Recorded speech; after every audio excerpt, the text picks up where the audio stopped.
This continent invented democracy, the internet, and pizza, and almost destroyed the world. Pause twice. Today, we are going inside Europe, and by the end of this video, you will never see this continent the same way again. Welcome to GeoVault, where we explore every corner of our incredible planet.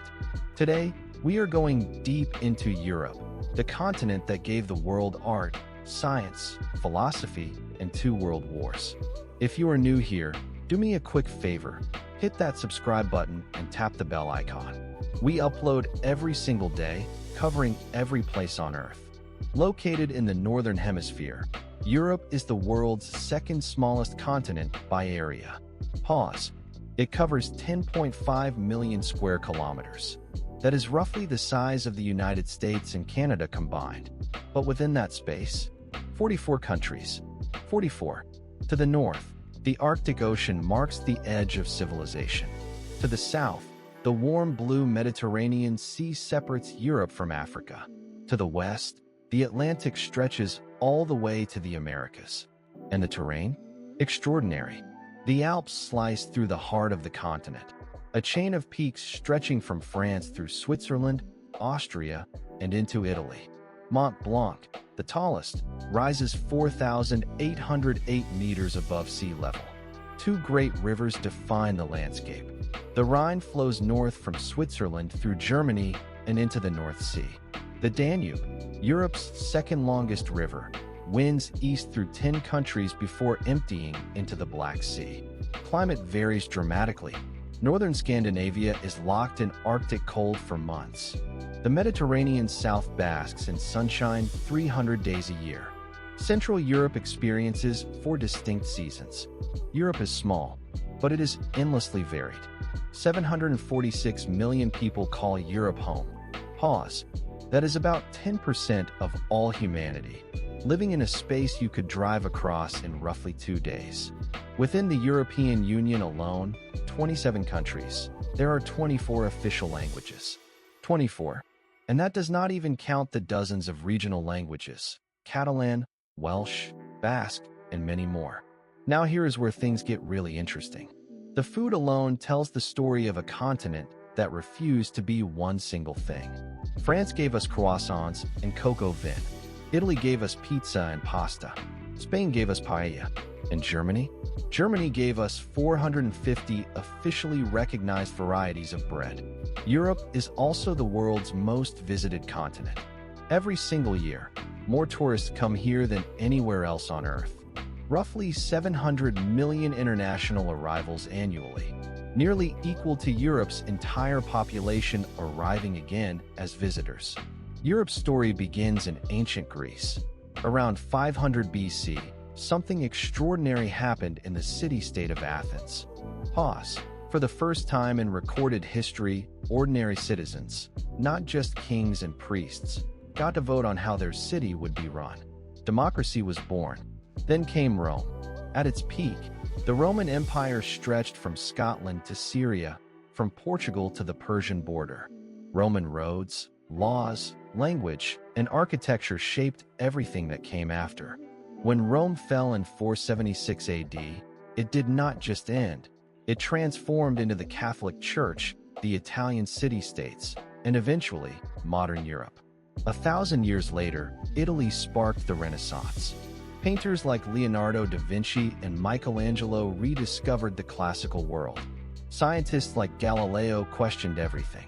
This explosion of art, science, and human potential lit the fuse for the modern world. Then came the darkest chapters. 2 world wars, fought mostly on European soil, killed over 80 million people combined. Pause. Out of that devastation came a radical idea that these nations should never go to war with each other again. The European Union was born, and mostly, it has worked. Number 1. Pause. Vatican City is the world's smallest country, covering just 0.44 square kilometers. You could fit the entire nation inside Central Park in New York City and still have room left over. It has its own bank, its own radio station, its own post office, and its own army. All of that in 0.44 square kilometers. Number 2. Pause. More languages are spoken in Europe per square kilometer than on any other continent on Earth. Pause. In a space roughly the size of the United States, you will find over 200 languages, many of them mutually incomprehensible.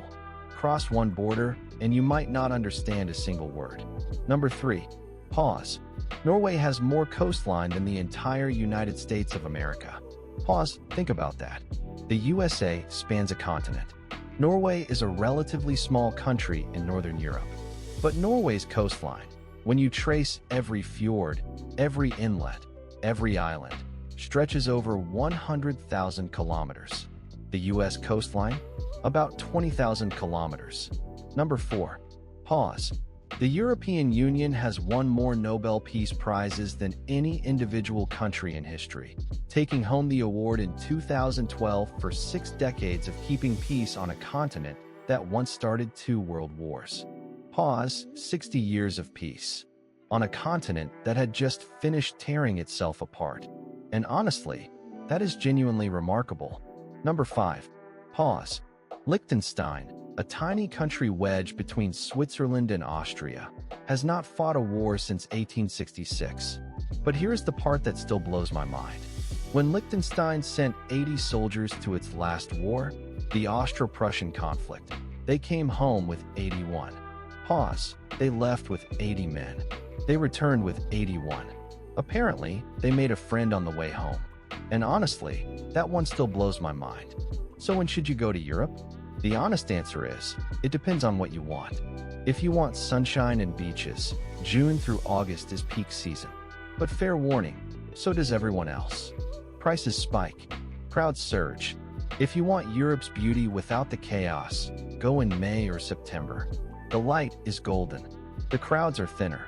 The prices are kinder. Must see? Pause. If I had to pick one place, the Amalfi Coast in southern Italy. It is not just beautiful, it is almost impossibly beautiful. Vertical cliffs dropping into turquoise water. Villages clinging to cliff faces as if refusing to accept gravity. You will understand immediately why this place appears in every travel photograph. But the insider tip? Go to Prague. Most tourists zoom past it on the way to Paris or Rome. But Prague's Old Town is one of the best preserved medieval city centers on the entire planet. The famous astronomical clock has been ticking since 1410, and it is far more affordable than Western Europe. And the real insider tip? Eat where the menus are only in the local language. If the menu has photographs, move on. The best food in Europe is always where the locals eat. And that is Europe, the smallest continent that changed the world the most. Pause. Which fact surprised you the most? Was it Norway's coastline? Liechtenstein's extra soldier? Drop it in the comments. I read every single one. If you enjoyed this journey, smash that subscribe button and hit the bell icon. We upload every single day, covering every place on Earth. And tomorrow? Tomorrow we are heading to North America, a continent of extremes, from the world's largest freshwater supply to the planet's most powerful economy. Trust me, you do not want to miss that one.